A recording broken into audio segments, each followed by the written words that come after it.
Bird brains, bird brains. Hey guys, and thank you for clicking on my new video. Welcome to my channel. This is Bird Brains.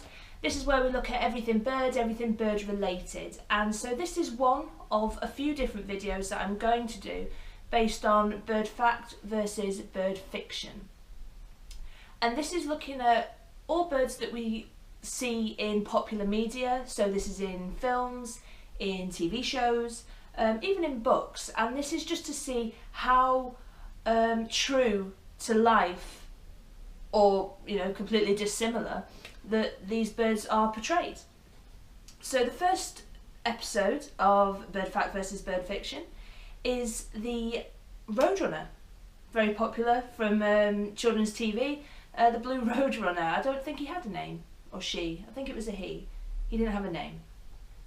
In the cartoon, he is described as Accelerati Incredibilis, which of course means to run very fast. It kind of speaks for itself. The real Latin for the greater roadrunner is Geococcix californius, and of course I'm assuming this is based on the greater roadrunner. There are two species, but purely because it's larger. And Geococcix californius, of course, means Californian ground cuckoo. It is part of the cuckoo family, Cuculiformes, remember from the bird orders video that I did? So the greater roadrunner can be found mostly in Mexico, a lot of them down the west coast, and of course its nemesis, the coyote, can be found all over Mexico and in a lot of North America as well. So comparison wise, if you see the cartoon of the roadrunner and the coyote stood beside each other, you would assume that they're about the same size. Not quite true. Of course it's cartoon, we give it some leeway. The coyote, if it were to stand on its hind legs, and then if you were to ignore the length of its tail, the body from the base of the tail to the top of the ears, or sorry, the top of the snout, should be roughly between 32 to 37 inches. The ground cuckoo, the roadrunner, is about 22 inches, so there is quite a big size difference. So true to life, it does live up to its name. It does run. It is able to fly, but it just chooses to run, and so roughly it can reach speeds of between 15 to 17 miles an hour. Unfortunately, the coyote can reach speeds of up to 40 miles an hour. That's going full pelt, which means, of course, sadly, the coyote would have caught the roadrunner in every single episode. While I ruined that bit of your childhood for you, here's another little gem. Beep beep, doesn't make that noise.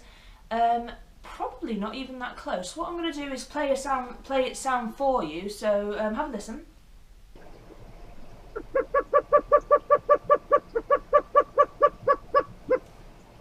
If it didn't play, that's because I can't figure out how to put it over the top of the video. In which case, if it is not there, I'm going to put the link in the description. I'll put it in there anyway, just if you wanted to have a look at that other video, so feel free to click on that. Other things. Yes, it runs on the zygodactylus feet. Do you remember we mentioned this in bird orders? It's two toes at the front, two toes at the back. So like pisciforms would, like the parrots or chameleons, two at the top, two at the bottom. It runs on zygodactylus feet. Other fun facts include things like it is not sexually dimorphic, so males and females look very similar. It's very difficult to tell them apart. Usually the only way, not the only way, but of course it can be told apart by behaviour, which is quite a popular distinction between species in, well, any species. I'm trying to remember back on the cartoon to see whether there was many nighttime episodes or like flashes of nighttime during cartoon episodes, because temperatures do drop really low when in the desert at nighttime, and the roadrunner has this interesting adaptation where it can go into a torpor-like state, and this is almost like hibernation but probably not as deep. It's able to reduce its body temperature, and it helps to conserve energy as well, but it is still able to wake up. So if the coyote were to sneak up on it, it would be aware, probably still wouldn't get away, sorry. And probably the biggest difference, which I'm pretty sure everybody is aware of, even if you've never seen a Roadrunner in real life, colour. It's not blue. But we'll let the cartoon have that. It's for kids, it's bright, it's colourful. Normally they are a sort of brownish colour, earthy colour. This is so they can blend in, camouflage. They have often black streaks or black speckles on the back with a cream or a white kind of underside and throat.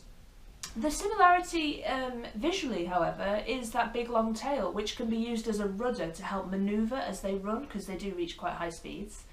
Yeah, and they do still have the feathers on the top of the head, which are able to move up and down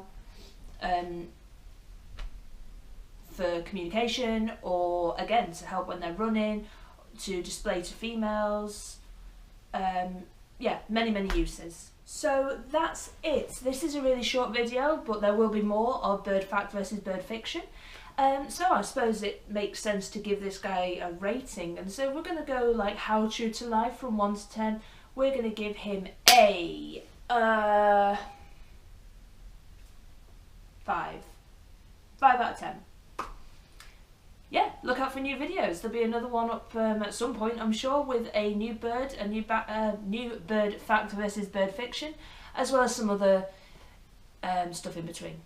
Thanks, guys. Bye.